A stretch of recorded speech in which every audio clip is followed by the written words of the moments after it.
welcome back to my channel. If you're new here, my name is Patri, and in today's video I'm going to talk about standalones. I need to say before I start that I'm not going to talk about any Mariana Zapata books because she has her own universe, and I'm not going to talk about interconnected standalones because I feel like those should be a separate video in itself. So we're going to start with the ones that I have physically. We have Happy Place, all of Emily Harris books. We also have Book Lovers, that I also love. The other two, which are People Movies on Vacation and Beach Read.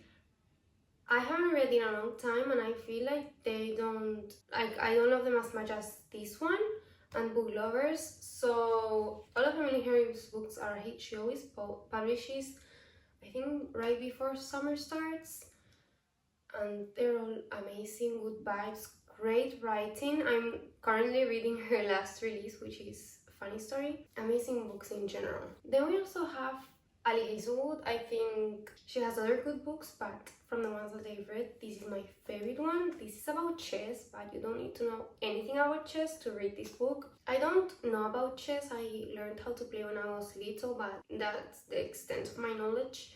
And I did really enjoy this book. It's amazing. I think it's YA, and I think it's Closed Door, but don't quote me on that.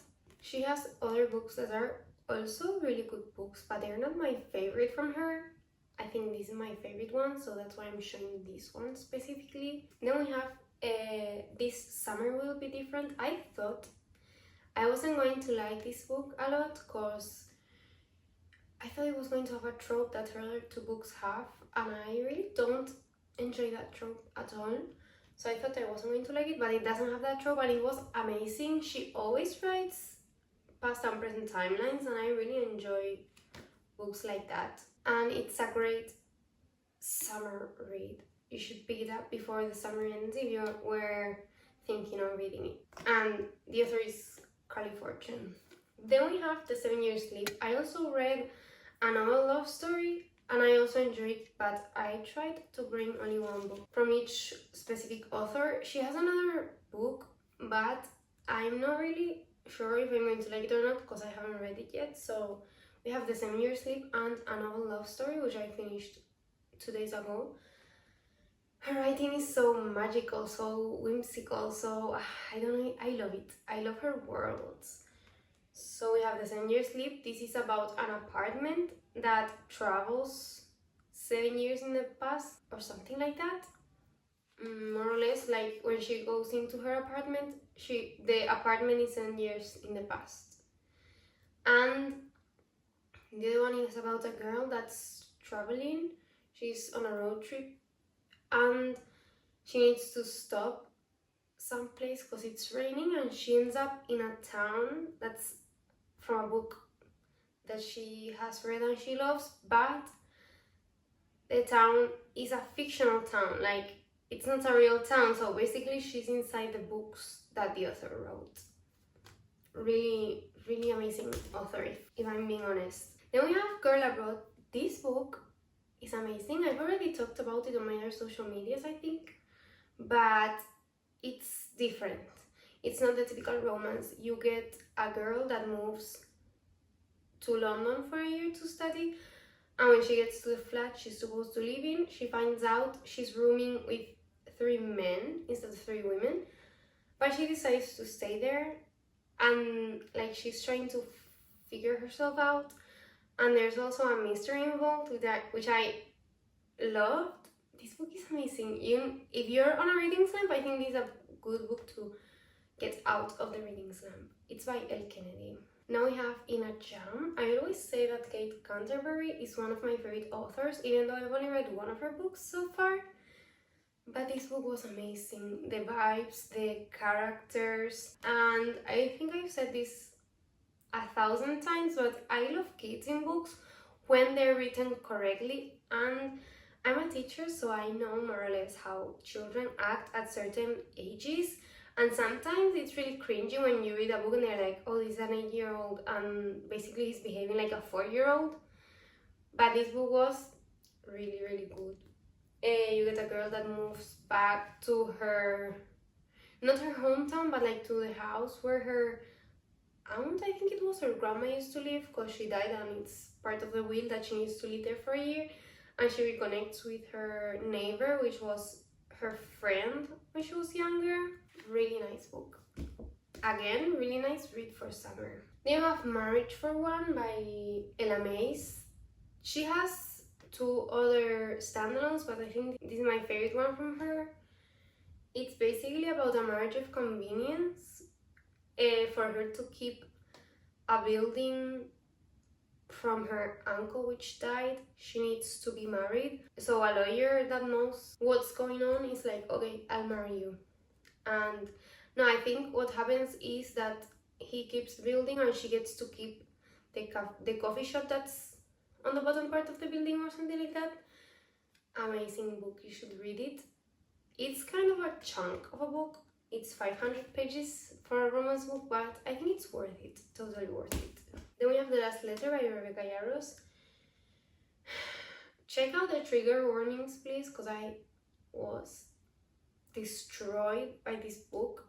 Like, I'm just thinking about it now and I want to cry again. And I read it like a year ago maybe. So please check the trigger warnings. But if you like sobbing and having your heart broken, it's a great book. I don't want to say what it's about because it's kind of a difficult story to figure out, and I think it's best if you just go in blind after checking the trigger warnings. Then we have Picking Dates on Sundays. If I'm being honest, when I bought this book, I bought it because it was cute, and I saw it on Sarah Caroli's Instagram or one of her videos or something like that. I was like, oh, cute, a romance. I like romances, let's just buy it.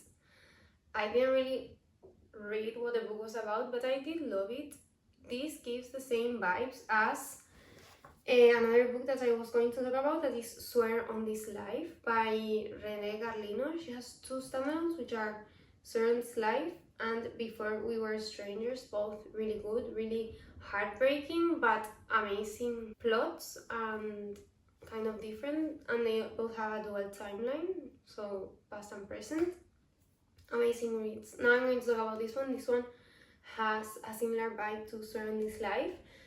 Basically, it's about this girl that, she rekindles with her childhood best friend, and I'm not going to say anything else about that, but basically she rekindles with her childhood best friend. And I want to read her other book because I think she has another book. It's called Don't Be in Love, and I want to pick it up because I really enjoy her writing also, not only the plot of the book. This is kind of a different type of read because it's fiction, not romance, but it's the storied life of A.J. Fikry. I thought I wasn't going to like this book.